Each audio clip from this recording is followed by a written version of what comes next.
Bengali. মাকড়সার লড়াই। মাকড়সার লড়াই গল্পটি কে লিখেছেন? মাকড়সার লড়াই গল্পটি লিখেছেন গোপালচন্দ্র ভট্টাচার্য।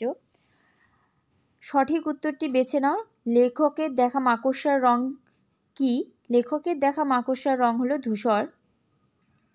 রচনায় বর্ণিত মাকড়সার থলের মধ্যে ডিম থাকে 100 থেকে 150, 150 থেকে 200, 200 থেকে 250। সঠিক উত্তরটি হবে 150 থেকে 200। মাকড়সার দুটি লড়াই করতে করতে পড়েছিল গামলার মধ্যে পুকুর নদীতে।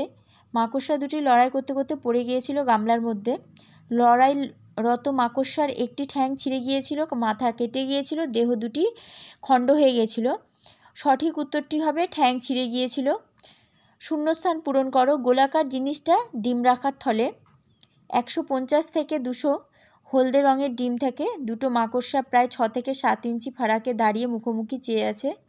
নিচের দেয়ালে গা ঘেঁষে একটা বড় এনামেলের গামলা ছিল। ছিন্নপদ মাকড়সাটা বড়ই কাবু হয়ে পড়েছিল।